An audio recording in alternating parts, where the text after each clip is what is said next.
Welcome back to my channel. അപ്പോൾ ഇന്നൊരു Sunday വ്ളോഗാണ്. സൺഡേ ഇപ്പോൾ എല്ലാവിടെയും മഴയൊക്കെ അല്ലേ. രാവിലെ കുറച്ചൊരു മഴയൊന്ന് തോർന്നായിരുന്നു സൺഡേ. അപ്പം മെല്ലെ ഒന്ന് പുറത്തിറങ്ങിയതാണ്. ചെടിയൊക്കെ ഇങ്ങനെ അതിൻ്റെ ഇലയൊക്കെ ഇല്ല, ഇങ്ങനെ ഒരു മഞ്ഞ കളറായിട്ട് ഒത്തിരി വെള്ളം വീണിട്ടെ. അപ്പോൾ അതൊക്കെ ഒന്ന് മെല്ലെ ഒന്ന് ക്ലീൻ ചെയ്യായിരുന്നു. പിന്നെ പുറത്തു കൂടെ നടക്കാനൊരു സുഖം. കുറച്ച് നേരം സൺഡേ അല്ലേ, നമുക്ക് മെല്ലെ എഴുന്നേറ്റാൽ മതി. വേറെ ടെൻഷനും പ്രശ്നങ്ങളും ഹറിബറി ഒന്നുമില്ല. അതുകൊണ്ട് മെല്ലെ സമാധാനത്തിൽ ഒന്ന് എൻജോയ് ചെയ്യായിരുന്നു രാവിലെ.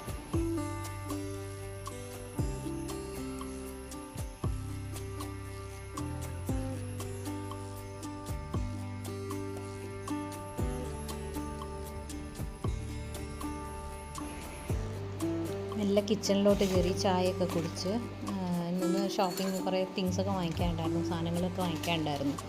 അപ്പോൾ എന്തൊക്കെയാണ് തീർന്നത് എന്നൊക്കെ നോക്കി എല്ലാം റീഫില്ലൊക്കെ ചെയ്ത് അങ്ങനെയൊക്കെ ഒരു രാവിലെ അങ്ങനെ മെല്ലെ സ്ലോ ആയിട്ട് പോയിക്കൊണ്ടിരിക്കുകയായിരുന്നു. അതേപോലെ ജീരകം ഇപ്പോൾ എനിക്ക് തോന്നുന്നത് എല്ലാവർക്കും ഇങ്ങനെ പൂപ്പൽ പിടിക്കുന്ന പോലെ ആവില്ലേ. അപ്പോൾ അതുകൊണ്ട് ഞാൻ പുതിയത് കൊട്ടി വെച്ചില്ല, പഴയ ജീരകം തന്നെ ഒന്നെടുത്തൊന്ന് ചൂടാക്കിയിട്ട് അതെടുത്ത് വെച്ചു. അതുപോലെ ചെയ്താൽ മതി കേട്ടോ. അപ്പോൾ ആ പൂപ്പൽ പോലെ പിടിക്കില്ല. മഴയാകുമ്പോൾ പെട്ടെന്ന് ഇതെല്ലാം കേടുവരില്ലേ. അപ്പോൾ അങ്ങനെ ചെയ്ത് കഴിഞ്ഞാൽ വലിയ പ്രശ്നമൊന്നുമില്ല.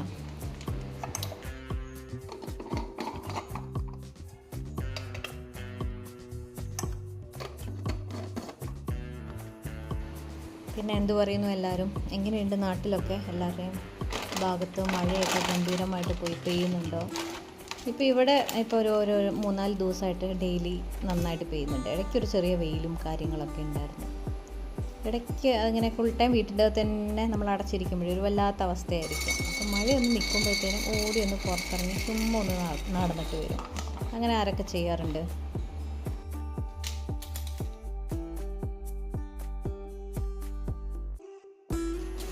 അപ്പോൾ കടയിൽ പോയി സാധനങ്ങളൊക്കെ വാങ്ങിച്ചു. അപ്പോൾ ഞാൻ നോക്കിയപ്പോൾ നാടൻ മുട്ട കണ്ടായിരുന്നു കേട്ടോ. അപ്പോൾ ഓക്കെ, ഈ പ്രാവശ്യം ഇതൊന്ന് വാങ്ങിച്ച് നോക്കാമെന്ന് പറഞ്ഞിട്ട് വാങ്ങിച്ചതായിരുന്നു. കുഴപ്പമില്ല, ഞാൻ കഴിച്ച് നോക്കി. ടേസ്റ്റ് വ്യത്യാസമൊന്നും എനിക്കിങ്ങനെ തോന്നിയില്ല. പണ്ടൊക്കെ നാടൻ മുട്ട ഭയങ്കര കുഞ്ഞായിരുന്നു. ഇപ്പോൾ എല്ലാം കടയിൽ ഇങ്ങനെ വലിയ വലിയ നാടൻ മുട്ടകളാണ്. നാടൻ മുട്ട തന്നെയാണോ എന്നറിയില്ല, അതൊക്കെ അങ്ങനെയാണോ അവിടെ എഴുതി വെച്ചിട്ടുണ്ടായിരുന്നത്. അപ്പോൾ വന്നതും ആദ്യം ഫ്രിഡ്ജിൻ്റെ അകത്ത് വെക്കേണ്ട സാധനങ്ങൾ, പെട്ടെന്ന് കേടുവന്ന പാല്, തൈര്, യോഗട്ട്, പിന്നെ ജ്യൂസ്, അതൊക്കെ പുറത്ത് തന്നെ വെച്ചാൽ കേട് വരില്ലേ. അപ്പോൾ അത് കാരണം അതെല്ലാം ഫസ്റ്റ് എടുത്ത് ഫ്രിഡ്ജിൻ്റെ അകത്ത് എടുത്ത് വയ്ക്കുക. പിന്നെ മുട്ട പിന്നെ ഇപ്പോൾ തണുപ്പായത് കാരണം കൊണ്ട് ഫ്രിഡ്ജിൻ്റെ അകത്ത് വയ്ക്കുന്നില്ല. നമ്മൾ പിന്നെ ഡെയിലി കഴിക്കുന്ന കാരണം പെട്ടെന്ന് തീർന്നു പോകും. 10 എണ്ണം അങ്ങനെ വാങ്ങിക്കുകയുള്ളൂ. ഒത്തിരി അങ്ങ് വാങ്ങിച്ച് സ്റ്റോർ ചെയ്ത് വയ്ക്കില്ല. ആവശ്യത്തിനുള്ളത് മാത്രം അങ്ങനെ വാങ്ങിച്ച് വയ്ക്കാറുള്ളൂ.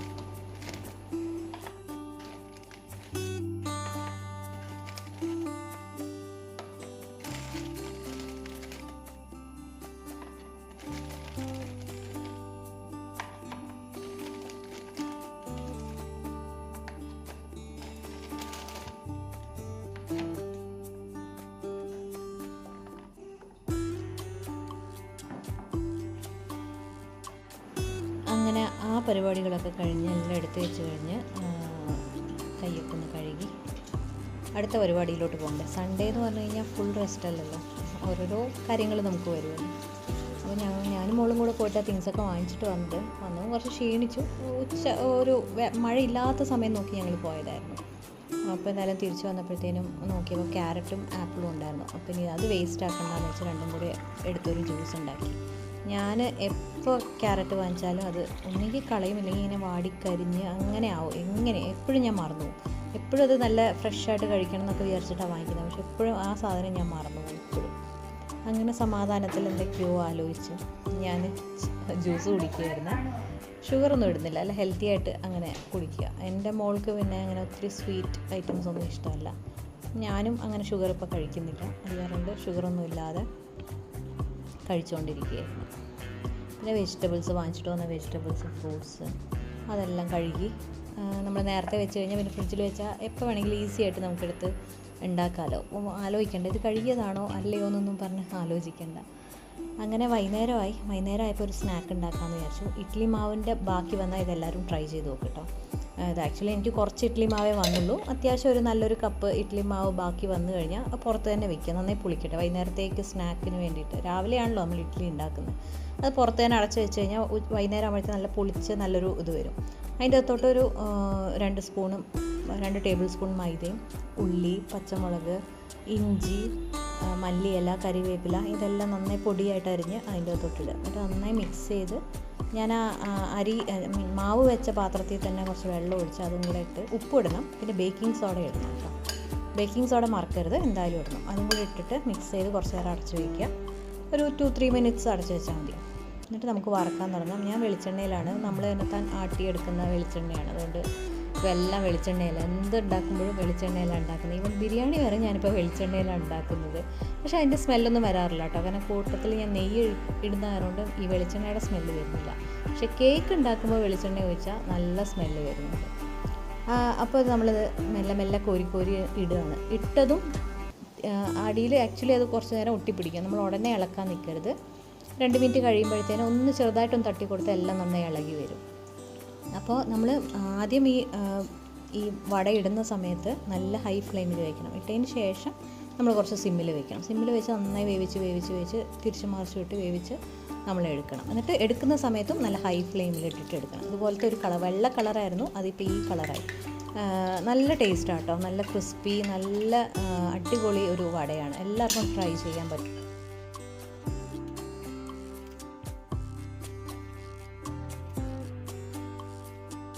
എല്ലാവരും ട്രൈ ചെയ്ത് നോക്കണം കേട്ടോ. ഈസിയാണ്, നല്ല ടേസ്റ്റാണ്, ഒരു ഡിഫറെൻറ്റ് ടേസ്റ്റാണ് ഇതിന് വരുന്നത്. ഇപ്പോൾ കൂടുതൽ പുളി ആവശ്യമുള്ളവർക്ക് കുറച്ച് വേണമെങ്കിൽ തൈര് ഒഴിക്കാം. പക്ഷേ ഈ പുളി തന്നെ അങ്ങനെ പുറത്ത് വെച്ച് തന്നെ ഇഡ്ഡലി മാവ് നന്നായി പൊളിച്ചു. അപ്പോൾ ആ ഒരു പുളി ഉണ്ടെങ്കിലേ ഇത് ടേസ്റ്റ് ഉണ്ടാവുള്ളൂ. ചെറിയൊരു പുളി ഉണ്ടാവുള്ളൂ, വലിയ പുളിയൊന്നുമില്ല. അപ്പോൾ ഞാൻ അതെന്തായാലും മുറിച്ച് കാണിച്ചു തരാം.